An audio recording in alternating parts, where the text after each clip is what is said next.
জ্বালানি তেল বিক্রিতে রেশনিং পদ্ধতি তুলে দেয়া হলেও তার প্রভাব নেই ফিলিং স্টেশনে। এখনও তেলের পাম্পে গাড়ির দীর্ঘ সারি। চাহিদা মাফিক তেল পাচ্ছে না ক্রেতারা, আবার তেল সংকটে বন্ধ রয়েছে অনেক পাম্প। ফিলিং স্টেশন মালিকরা বলছেন ডিপো থেকে তাদের রেশনিং পদ্ধতিতেই তেল সরবরাহ করা হচ্ছে। মফিউর রহমানের রিপোর্ট। মধ্যপ্রাচ্যে সংকট শুরুর পর থেকে দেশে রেশনিং পদ্ধতিতে তেল দেওয়ার নির্দেশ দেয় সরকার, যদিও 15 মার্চ থেকে সেই সিদ্ধান্ত প্রত্যাহারের ঘোষণা দেওয়া হয়। তবে বাস্তব চিত্র ভিন্ন। বেশিরভাগ পাম্পে এখনও গাড়ির দীর্ঘ সারি। ঘণ্টার পর ঘণ্টা অপেক্ষায় থেকে মেজাজ হারাচ্ছেন চালকরা। তারপরও মিলছে না কাঙ্ক্ষিত পরিমাণে তেল। 9টার সময় লাইন ধরছি ওখান থেকে, আবার এদিকে ছোটখাটো লাইনও আবার ঢুকছে, কোনো আপনার নিয়ম শৃঙ্খলা নাই। 1500 টাকার তেল পাইছি। 1500 টাকা দেখতে স্লিপে কয় লিটার আছে।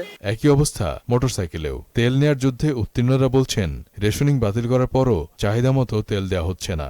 আজকেও তো রেশনিং অবস্থায় তেল দিচ্ছে। আমি জানতাম যে আজকেও তো নাকি ফুল ট্যাঙ্কি তেল দেওয়া হবে, বাট তারা দিচ্ছে না। এটা কবে শেষ হবে এটা তো পাম্প দিয়ে এরা বলতে পারে আর কি, পাম্প মালিক যারা আছে তারা বলতে পারে, এটা তো তাদের সিন্ডিকেট আর কি। আবার তেল সংকটে বন্ধ রয়েছে অনেক পাম্প, খালি পড়ে আছে মেশিন। তারপরও তেল পাওয়ার আশায় দাঁড়িয়ে থাকতে দেখা যায় অনেক পরিবহনকে। চালকরা বলছেন অপেক্ষার কোনো বিকল্প নেই তাদের সামনে। বলতেছে তেল আসলে দিব, এই আশা নিয়ে বসে দিছে।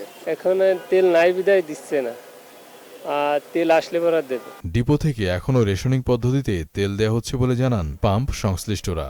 বলেন এক্ষেত্রে সরকারের সিদ্ধান্ত তাদের কাছে পৌঁছায়নি। গতকালকে আমরা যে কোঠায় তেল পাইছি সেটা কালকে শেষ হয়ে গেছে, যার কারণে পাম্প বন্ধ আছে।